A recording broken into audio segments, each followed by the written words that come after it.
Personne ne sait comment ces êtres humains vivent dans l'eau. Tout le monde a un mode de vie légèrement différent, qui lui ressemble, mais certaines personnes choisissent de vivre d'une manière tout à fait unique et très étrange pour la majorité d'entre nous. Préparez-vous à partir en voyage pour découvrir 10 personnes qui vivent d'une manière très étrange. Un couple qui vit dans le passé. Nous avons tous entendu les histoires de parents et de grands-parents qui vantent les mérites du passé, à une époque où il n'y avait pas de téléphone ni la technologie moderne.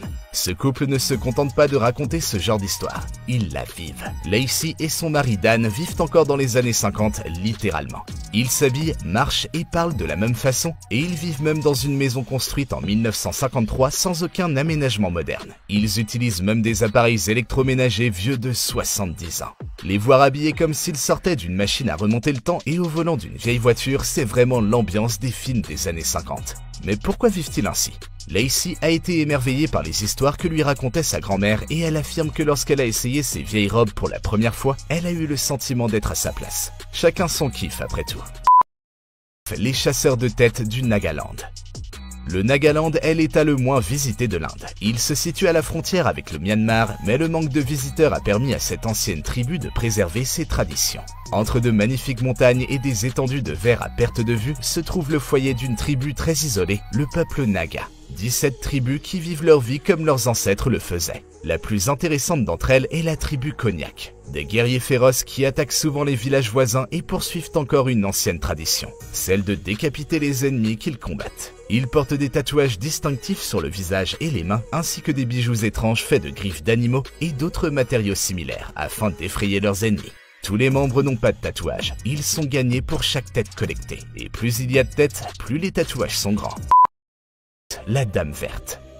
Vous n'aurez jamais à demander à cette femme quelle est sa couleur préférée. Voici Elizabeth Sweetheart, une femme qui vit à Brooklyn dont la vie entière est verte. Tout ce qu'elle a jamais possédé au cours des 20 dernières années, y compris ses cheveux, est vert. Et dans le sac à dos vert qu'elle emporte partout avec elle, il y a une grenouille en peluche verte. Âgée de 77 ans, elle est toujours pleine de vie et travaille encore comme artiste et créatrice de mode. Elizabeth est la seule personne à Brooklyn à ne pas être gênée par la pandémie parce que ça lui donnait l'occasion de porter un masque vert. Elle explique que le passage au vert s'est fait progressivement. Comme son métier consiste à travailler avec les couleurs, elle a compris que le vert était sa préférée et qu'il lui apportait de la joie, alors petit à petit, elle a commencé à tout changer. Elle est toujours heureuse et prête à parler aux gens, en particulier aux enfants qui adorent cette femme qui est restée jeune dans son cœur.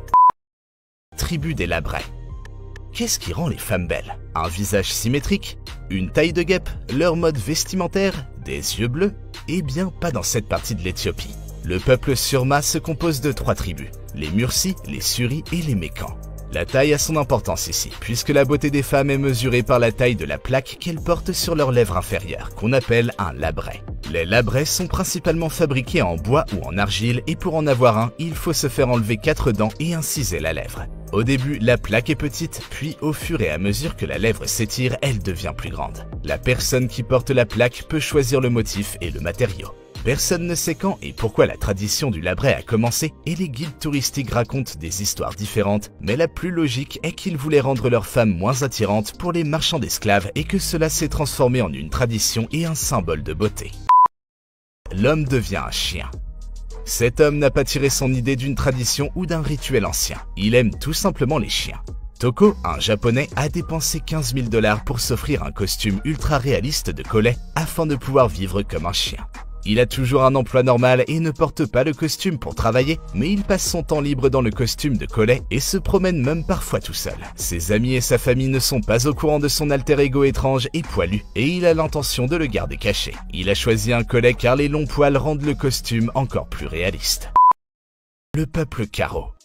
Il s'agit d'une autre tribu d'Éthiopie qui perpétue des traditions et des rituels anciens. La tribu Karo est l'une des plus petites tribus d'Éthiopie, mais cela ne l'empêche pas de perpétuer son héritage. Chaque jour, ils se peignent mutuellement avec de la craie, de l'ocre coloré ou de la roche minérale. Le motif varie quotidiennement en fonction de l'occasion et de la période de l'année. Les hommes de cette tribu ont commencé à se peindre le corps en prévision des batailles il y a 500 ans et la tradition s'est maintenue dans la vie de tous les jours. Le rituel le plus remarquable de la tribu Karo est un rituel d'initiation au cours duquel un garçon doit sauter par-dessus des rangées de bétail 6 fois consécutivement sans tomber et s'il réussit, il deviendra un homme et pourra se marier. Il arrive que des membres de tribus voisines se déplacent pour participer à la fête. Les Caros sont des gens accueillants et amicaux qui ne se battent que pour se défendre. Vincent et Thomas.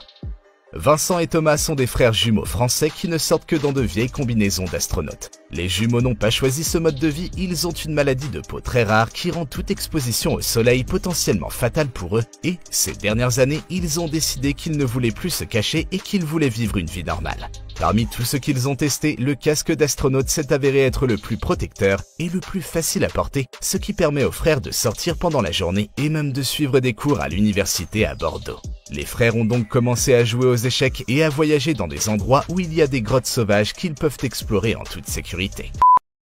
Les Kayan. Vous avez probablement vu des photos en ligne de femmes portant des anneaux pour allonger leur cou. Il s'agit du peuple Kayan du Myanmar qui s'est réfugié en Thaïlande pour éviter les conflits avec l'armée et les forces rebelles.